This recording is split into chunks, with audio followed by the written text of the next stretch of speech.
Hi అండి, welcome back to our channel. అందరూ ఎలా ఉన్నారు? అందరూ బాగున్నారా? నేనైతే బాగున్నానండి. ఈరోజైతే ఒక కొత్త రెసిపీతో అయితే మేము ముందుకైతే వచ్చాను. ఈరోజు చేయబోయే రెసిపీ ఫ్రాన్స్ పికిల్ అండి. ఇదైతే చాలా బాగుంటుంది టేస్ట్. మీరు కూడా ట్రై చేయండి.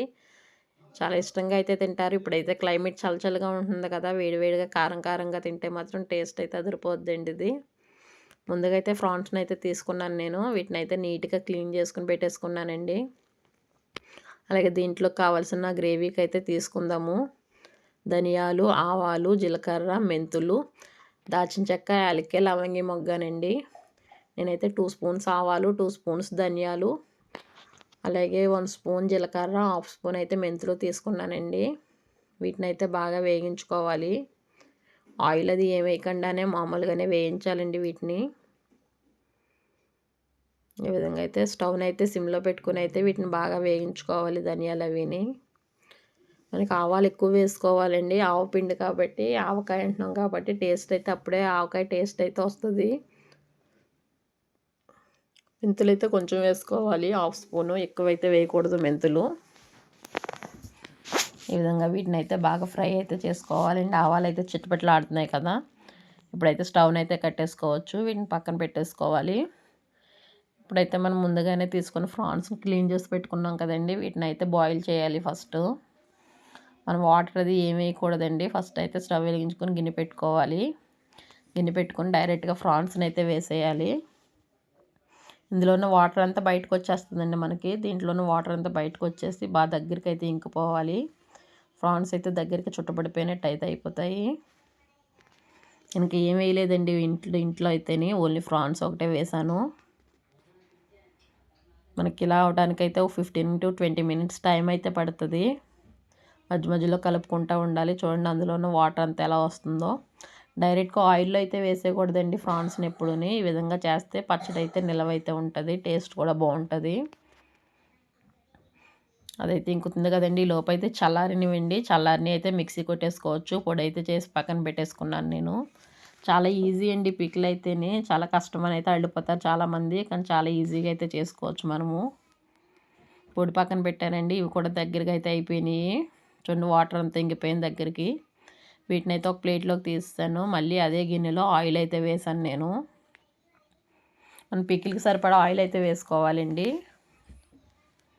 అవసరమైతే మళ్ళీ ఆయిల్ యాడ్ చేసుకోవచ్చు. ఆయిల్ వేడైన తర్వాత ఫ్రాన్స్ని అయితే మనం ముందుగానే ఇంకించేసాం కదండి, ఎగరపెట్టేసాము. వాటిని అయితే వేసుకోవాలి ఇప్పుడు. చూడండి అయితే బాగా దగ్గరికి అయితే అవ్వాలి. ఇది వేగేటప్పుడు అయితే ఇందులో కొంచెం పసుపు అయితే వేసానండి. పసుపు వేసి అయితే వేయించుకోవాలి. బాగా రోస్ట్గా అయితే చేసేయకూడదండి, గట్టిగా అయితే అయిపోతాయి. మనం తినేటప్పుడు అయితే చాలా గట్టిగా అయిపోతుంది, అందుకని చూసుకుంటూ ఉండాలి. ఆల్రెడీ బాయిల్ అయిపోయిందే కాబట్టి ఉడికిపోయిందండి అది ఆల్రెడీ రెయ్యి అయితేని. ఈ విధంగా ఒక 5 నిమిషాలు అయితే వేగించుకోవాలి. ఇది వేగిన తర్వాత దీంట్లోకి సరిపడా అల్లం వెల్లుల్లి పేస్ట్ అయితే వేసుకోవాలండి. వేసుకుని అయితే ఇది అల్లం వెల్లుల్లి పేస్ట్ పచ్చివాసన పోయేంత వరకు బాగా వేగించుకోవాలి. ఫస్ట్ అల్లం వెల్లుల్లి పేస్ట్ వేస్తే అడుగు అయితే పడుతుందండి, అందుకని అయితే ఫ్రాన్స్ వేగిన తర్వాత అల్లం వెల్లుల్లి పేస్ట్ అయితే వేసుకోవాలి. అలాగే టేస్ట్కి సరిపడినంత ఉప్పు కూడా వేసుకోవాలండి. వేసుకుని అయితే బాగా కలిపేసుకోవాలి. ఇప్పుడైతే చల్లగా ఉంటుంది కదండి, వేడివేడిగా ఇలా ఫ్రాన్స్లో కారం కారంగా వేసుకొని తింటే కనుక టేస్ట్ అయితే చాలా బాగుంటుంది. మన నోటికి కూడా బాగుంటుందండి. అల్లం వెల్లుల్లి పేస్ట్ వేసిన తర్వాత కలుపుకోవాలండి, బాగా అడుగు అయితే పడుతుంది. అది వేగిన తర్వాత పికిల్కి సరిపడా కారం అయితే వేసుకోవాలండి. కారం వేసుకున్న తర్వాత ఒకసారి కలిపేసుకుని స్టవ్ అయితే కట్టేయాలి. స్టవ్ కట్టేసిన తర్వాత ఆవపిండి అది వేయాలండి. స్టవ్ మీద ఉండగా అయితే ఆవపిండి వేయకూడదు, చేదైతే వస్తుంది. ఇది బాగా కలిపేసి నేను స్టవ్ అయితే కట్టేసానండి. కట్టేసిన తర్వాత అప్పుడు మనం ముందుగానే ప్రిపేర్ చేసుకున్న పౌడర్ని అయితే వేసుకోవాలి. వేసుకుని అయితే ఒకసారి బాగా కలిపేసానండి. ఇది వేసిన తర్వాత మనకు ఆయిల్ అయితే కనిపించదు, మళ్ళీ కొంచెం ఆయిల్ అయితే వేసుకోవాలండి. నేనైతే ఆయిల్ వేసాను మళ్ళీని. చూడండి ఈ విధంగా అయితే కలిపేసుకోవాలి బాగాని. ఇది చల్లారాలండి. చల్లారిన తర్వాత మనం 2-3 నిమ్మకాయలు అయితే వేసుకోవాలి.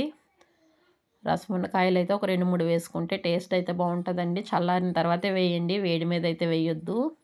ఈ పికిల్ మనకి ఒక నెల 2 నెలల వరకు బయట ఉన్నా సరే ఏమవ్వదండి, అసలు పాడవదు. టేస్ట్ కూడా చాలా బాగుంటుంది. ఇదైతే చల్లారిందండి. చల్లారిన తర్వాత నిమ్మకాయ అయితే వేసాను నేను. నిమ్మకాయలు అయితే రసం అయితే ఎక్కువ ఉన్నాయండి, అందుకని 2 కాయలు అయితే వేసాను. మనకు ఆయిల్ సరిపోదంటే ఆయిల్ అయితే వేసుకోవచ్చు. నేను ఆయిల్ అయితే యాడ్ చేశానండి మళ్ళీని. చాలా జారుగా వచ్చింది. గ్రేవీ అయితే బాగా వచ్చిందండి. టేస్ట్ కూడా చాలా బాగుంది. మనకు ఒక నెల రోజులు 2 నెలలు గ్యారెంటీ నిలవైతే ఉంటుందండి. అసలు పాడవదు. పికిల్ అయితే ఈ విధంగా అయితే ట్రై చేయండి. పిల్లలు పెద్దలు అందరూ కూడా చాలా ఇష్టంగా అయితే తింటారు దీన్నైతేని. మీరు ట్రై చేసిన తర్వాత పికిల్ ఎలా వచ్చిందో కామెంట్ అయితే చేయండి ప్రతి ఒక్కరుని. ప్రాన్స్ పికిల్ అయితే రెడీ అండి. మా వీడియో మీకు నచ్చినట్టయితే లైక్ చేయండి, షేర్ చేయండి, సబ్స్క్రైబ్ చేయండి. Thank you for watching video అండి. మరొక కొత్త వీడియో అయితే మీ ముందుకైతే వస్తాను. బాయ్ అండి.